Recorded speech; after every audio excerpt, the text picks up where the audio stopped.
اور یہاں ہمارے اسٹوڈیوز کی گھڑیوں میں صبح کے 9 بج رہے ہیں۔ وائس آف امریکہ واشنگٹن کی اردو سروس سے ہماری باقاعدہ نشریات کا آغاز ہوتا ہے۔ پہلے گھنٹے کے لیے میں ہوں آپ کا میزبان خالد حمید۔ جیسا کہ آپ دیکھ رہے ہیں فیس بک لائیو پر ہم آپ کے سامنے ہیں اور ویب سائٹ اور ریڈیو پر ہمارا یہ 1 گھنٹے کا نیوز شو جاری رہے گا۔ تو آغاز کرتے ہیں پہلے آج کی اہم خبروں کی سرخیوں سے۔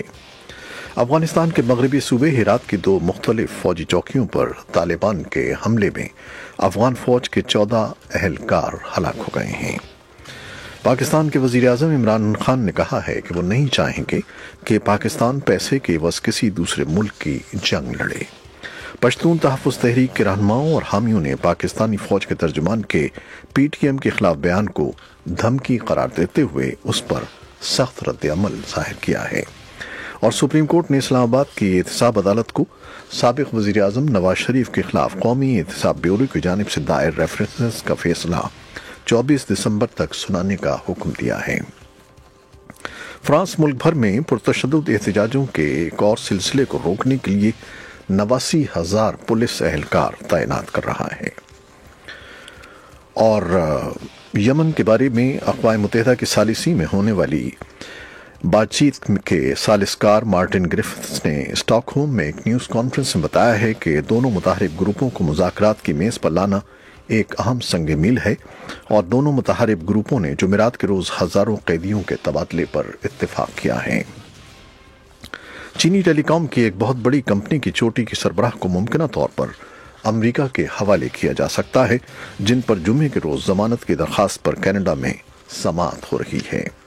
اور ایران کے خلاف عائد امریکی تعزیرات کی نگرافی کی پاداش میں چینی ٹیلی کام انڈسٹری کے بڑے ادارے کے مالی امور کی نگراں COFO کو گرفتار کر لیا گیا ہے۔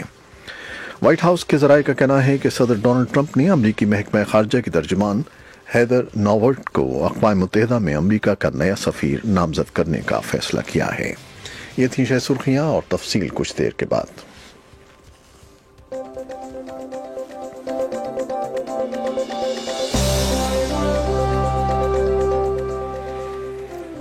اور اب خبروں کی تفصیل۔ افغانستان کے مغربی صوبے ہرات کی 2 مختلف فوجی چوکیوں پر طالبان کے حملے میں افغان فوج کے 14 اہلکار ہلاک ہو گئے ہیں۔ ہرات کی صوبائی کونسل کے رکن نجیب اللہ محبی نے خبر رساں ادارے ایسوسی ایٹڈ پریس کو بتایا ہے کہ ہرات کے ضلع شینڈنڈ میں کیے جانے والے ان حملوں کے دوران طالبان نے 21 فوجی اہلکاروں کو اغوا بھی کر لیا ہے۔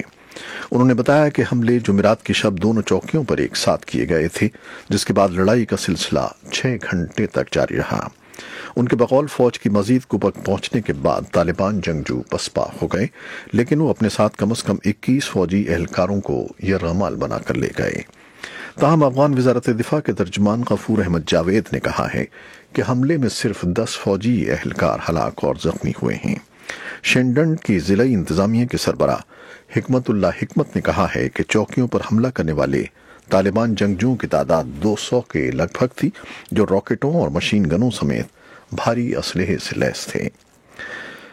اس سے علیحدہ طالبان کے خلاف ایک فضائی حملے میں ارزگان صوبے میں افغان سیکیورٹی فورسز کے 7 اہلکار ہلاک ہو گئے ہیں۔ پاکستان کے وزیر اعظم عمران خان نے کہا ہے کہ وہ نہیں چاہیں گے کہ پاکستان پیسے کے عوض کسی دوسرے ملک کی جنگ لڑے۔ عمران خان نے یہ بات امریکہ کے موقر اخبار واشنگٹن پوسٹ کے ساتھ ایک انٹرویو میں پاک امریکہ تعلقات سے متعلق پوچھے گئے ایک سوال کے جواب میں کہی ہے۔ جمعے کو شائع ہونے والی انٹرویو میں عمران خان نے کہا ہے کہ وہ کبھی بھی نہیں چاہیں گے کہ پاکستان کے کسی دوسرے ملک کے ساتھ ایسے تعلقات ہوں جہاں پاکستان کو کرائے کا قاتل سمجھتے ہوئے یہ توقع کی جائے کہ وہ پیسے کے عوض کسی دوسرے ملک کی جنگ لڑے گا۔ اس بارے میں ایک تفصیلی رپورٹ بھی ہمارے پاس ہے جو کچھ دیر میں آپ کے لیے پیش کریں گے۔ پشتون تحفظ تحریک کے رہنماؤں اور حامیوں نے پاکستانی فوج کے ترجمان پی ٹی ایم کے خلاف بیان کو دھمکی قرار دیتے ہوئے اس پر سخت رد عمل ظاہر کیا ہے۔ پی ٹی ایم کے مرکزی رہنماؤں محسن داوڑ، علی وزیر اور دیگر نے اپنے مختلف ٹویٹس میں فوجی ترجمان کے بیان پر کڑی تنقید کی ہے اور کہا ہے کہ دھمکیوں سے ان کی تحریک نہیں رکے گی۔ پاکستان کی فوج کے شعبہ تعلقات عامہ ISPR کے سربراہ میجر جنرل آصف غفور نے جمعرات کو راولپنڈی میں ایک پریس بریفنگ کے دوران بتایا تھا کہ پی ٹی ایم اس حد تک تجاوز نہ کرے جس کے بعد ریاست کو اپنا اختیار استعمال کرنا پڑے۔ سپریم کورٹ نے اسلام آباد کی احتساب عدالت کو سابق وزیر اعظم نواز شریف کے خلاف قومی احتساب بیورو نیب کی جانب سے دائر ریفرنسز کا فیصلہ 24 دسمبر تک سنانے کا حکم دے دیا ہے۔ سپریم کورٹ نے یہ حکم نواز شریف کے خلاف العزیزیہ اور فلیگ شپ ریفرنسز کا ٹرائل مکمل کرنے کی مدت میں 8ویں بار توسیع کے لیے احتساب عدالت کے جج ارشد ملک کی درخواست پر جمعے کو ہونے والی سماعت کے بعد سنایا ہے۔ فرانس ملک بھر میں پرتشدد احتجاجوں کے ایک اور سلسلے کو روکنے کے لیے 89,000 پولیس اہلکار تعینات کر رہا ہے۔ وزیر اعظم ایڈورڈو فلپ نے مزید پولیس کی تعیناتی کا یہ اعلان کیا ہے، جبکہ بدھ کے روز صدر ایمانوئل میکرون نے بدھ کے روز فیصلہ کیا تھا کہ تیل کی قیمتوں میں اضافہ نہیں کیا جائے گا، جس کے خلاف ہفتوں سے ملک میں بے چینی پھیلی ہوئی ہے۔ امن کی راہ میں حائل فریقوں نے جمعرات کے روز ہزاروں قیدیوں کے تبادلے پر اتفاق کیا ہے۔ اقوام متحدہ کے ثالثکار اسے برسوں سے جاری امن بات چیت میں ایک پر امید آغاز قرار دے رہے ہیں تاکہ اس جنگ کا خاتمہ ہو جس کی وجہ سے یمن میں لاکھوں افراد بھوک کی وجہ سے ہلاکت کا شکار ہو سکتے ہیں۔ اقوام متحدہ کے ثالث نے اسٹاک ہوم میں ایک نیوز کانفرنس میں بتایا کہ دونوں متحارب گروپوں کو مذاکرات کی میز پر لانا ایک اہم سنگ میل ہے، اور ادھر یمن کے حوثی باغیوں نے کہا ہے کہ وہ جمعے کو فیصلہ کریں گے کہ کیا حکومت امن مذاکرات میں سنجیدہ ہے۔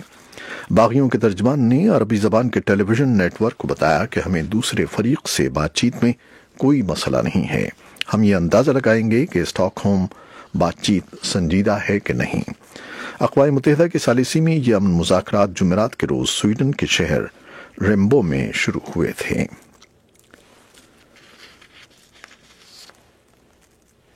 چینی ٹیلی کام کی ایک بہت بڑی کمپنی کی چوٹی کی سربراہ کو ممکنہ طور پر امریکہ کے حوالے کیا جا سکتا ہے، جن پر جمعے کے روز ضمانت کی درخواست پر کینیڈا میں سماعت ہو رہی ہے۔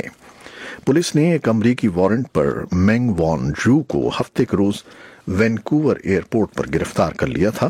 ان کے خلاف الزامات واضح نہیں ہیں، لیکن کینیڈا گلوب اور میل نیوز پیپر کا کہنا ہے کہ ان پر ایران کے خلاف امریکی پابندیوں کی خلاف ورزی کا الزام ہے۔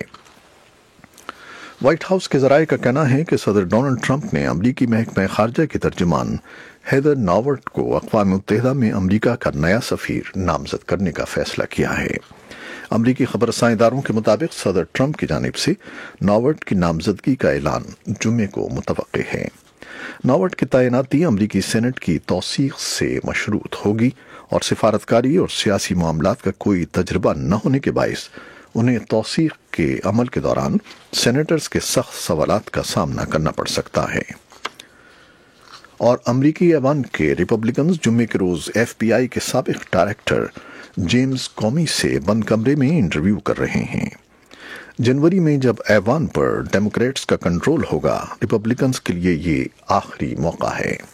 کمیٹی نے کومی کو پچھلے ہفتے یہ وارنٹ بھیجا تھا کہ وہ اس تحفظات تحقیقات کے بارے میں بیان دیں جو صدر ڈونلڈ ٹرمپ کی انتخابی مہم کے روس سے مبینہ رابطوں اور ہلری کلنٹن کی ای میلز کے بارے میں ہیں۔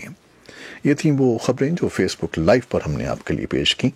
ویب سائٹ اور ریڈیو پر ہمارا یہ نیوز شو ابھی جاری ہے، ہمارے ساتھ رہیے گا۔